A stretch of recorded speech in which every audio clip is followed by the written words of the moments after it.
Hello guys, today on the student podcast in MUCC, we're actually going to be interviewing ourselves, which is crazy.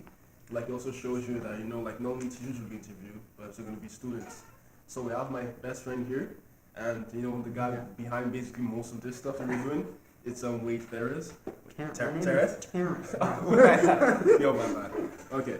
The first question we're gonna ask him, is actually on school identity and culture. So, Wade, how are you doing today, firstly? Honestly, I'm doing quite alright. Yeah, see, guys? Yeah, he's always on the line. He's actually a really smart guy. Okay. So the first question is, what makes our school unique compared to other schools? Well, I mean, because I haven't really been to any other high school or middle school, I'll just compare it to my elementary school.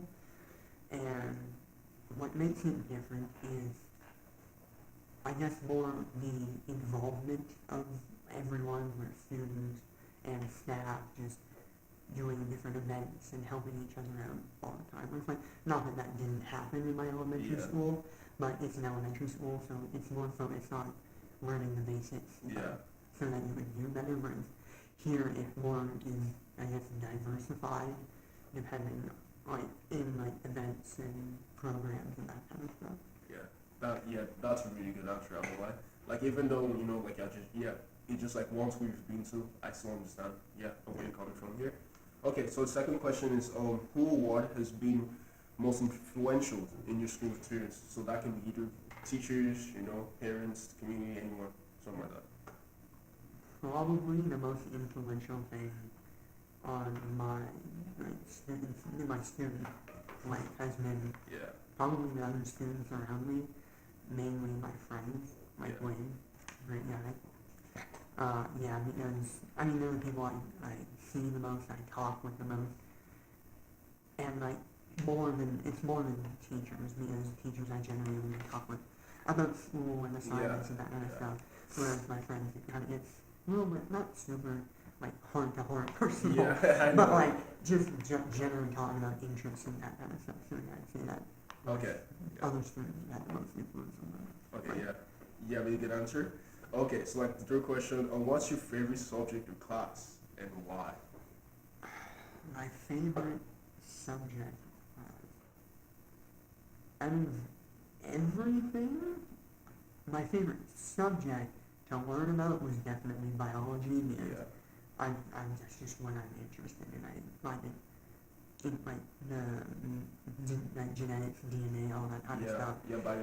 It's very interesting to me, but my favorite class, just in terms of who was it, not even who was in it, but the experiences, probably AP Calculus, mostly because a lot of the time when we were doing the work, we would just goof around and but a lot of the time we weren't actually doing the work, we were just messing around.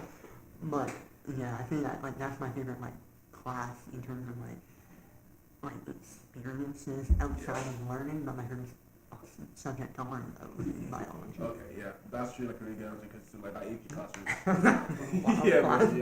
I got you, missed them all and stuff in that AP class. Okay. So the fourth question is, what's a memorable project or event you've participated in? Probably the most memorable project would be this project, because because a lot of work and thought went into it, because it's about the legacy you leave behind in the school.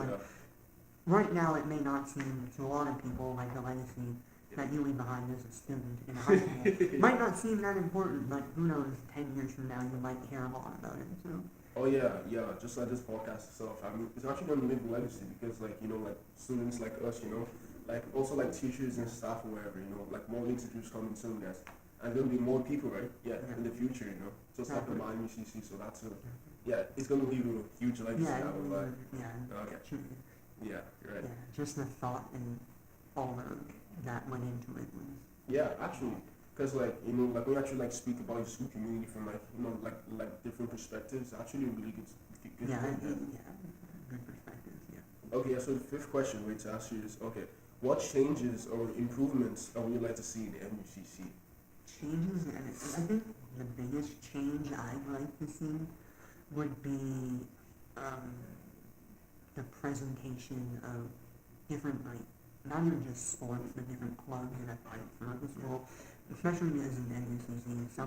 There were some like clubs and stuff that I didn't even know about Dude, that had been around here for like 3 years, and there was like, at one point there was a debate club here, and I didn't learn about it until it was done.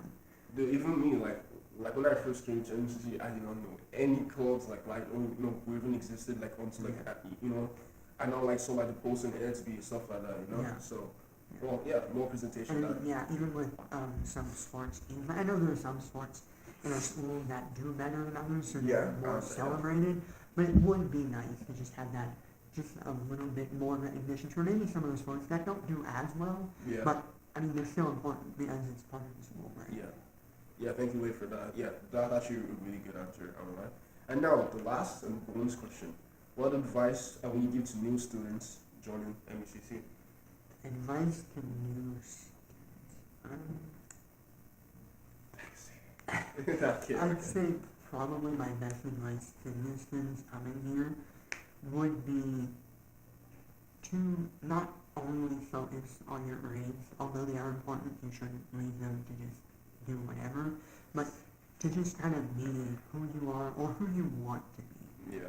Present yourself how you want and not care as much about how other people will think of you for how you present yourself.